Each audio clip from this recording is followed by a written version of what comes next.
Good morning. Today is Monday, September 2nd, 2024. Today in history, 87 years ago today, Pierre de Coubertin, the renowned French educator and international sports activist, passed away. He served as the chairman of the International Olympic Committee and was instrumental in designing the Olympic emblem and flag. Coubertin is widely recognized as the father of the modern Olympics. Welcome to today's Qingchao Morning News. Let's start with political updates.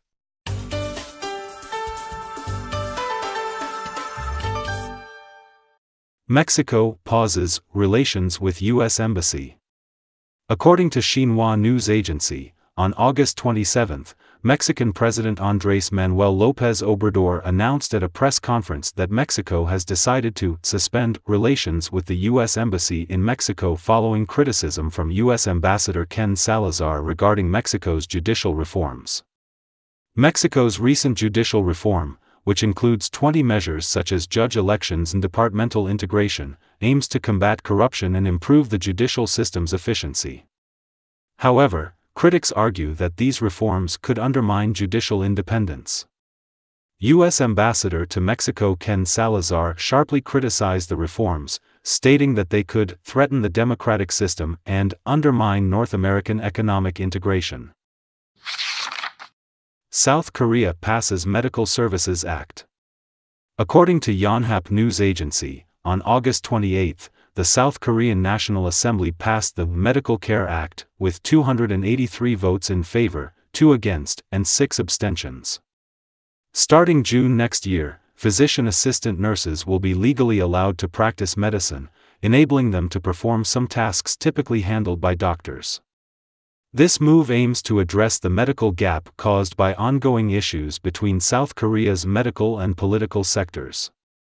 Nurse lobby groups and labor unions have long advocated for this legislation to improve working conditions, but previous efforts faced strong opposition from doctors and lacked bipartisan support.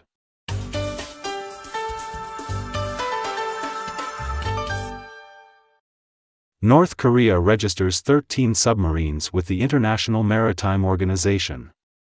According to Yonhap News Agency, on August 28, the International Maritime Organization's Global Integrated Shipping Information System revealed that North Korea had newly registered 13 submarines, including Sangho II-class submarines No. 1-11, the Sinpo-class submarine 8.24 Yongung, and the Sinpo C-class submarine 8.41 Hiro Kim Kun-ok. This is the first time North Korea has registered submarines with the International Maritime Organization. Analysts suggest that this move could facilitate joint exercises with Russia.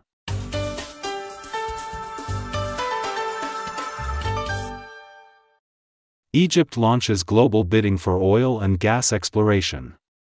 According to Xinhua Finance, on August 28, Egypt's Ministry of Petroleum and Mineral Resources, through the Egyptian Gas Holding Company, launched a global bidding process for the exploration of 10 marine blocks and 2 land blocks in the Mediterranean and Nile Delta regions. This initiative aligns with the ministry's strategy to attract new investments by capitalizing on gas and oil exploration opportunities. In July, Egypt announced plans to drill 110 oil and gas exploration wells in the 2024 to 2025 fiscal year, with a total investment of $1.2 billion.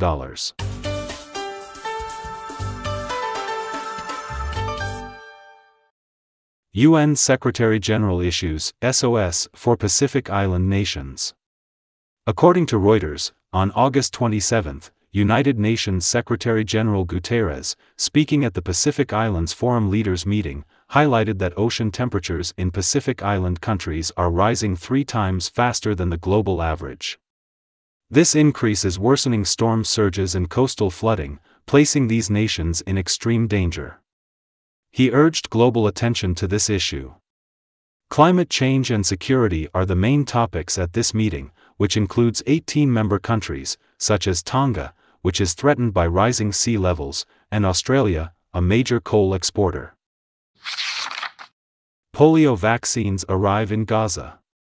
According to the United Nations, 1.2 million doses of polio vaccine have recently arrived in the Gaza Strip. The World Health Organization, the United Nations Relief and Works Agency, and other partners plan to coordinate efforts to vaccinate 640,000 unvaccinated children.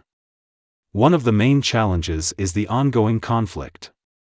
The Israeli Government Coordinator's Office stated that the vaccination campaign will be managed by the Israel Defense Forces as part of a regular humanitarian ceasefire.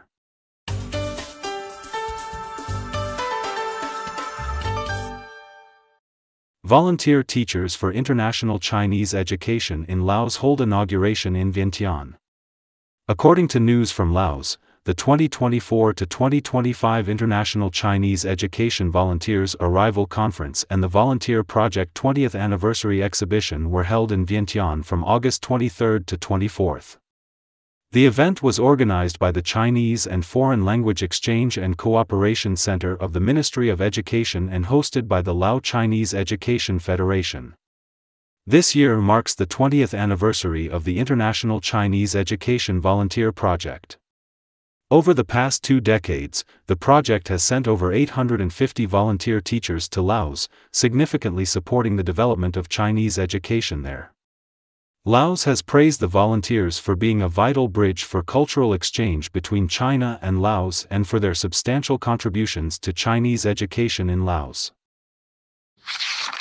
According to the Wall Street Journal, the US dollar index recently fell to 100.5113, the lowest level since July 21, 2023. That's all for today's Qingchao Morning News. Thanks for watching. Join us at the same time tomorrow.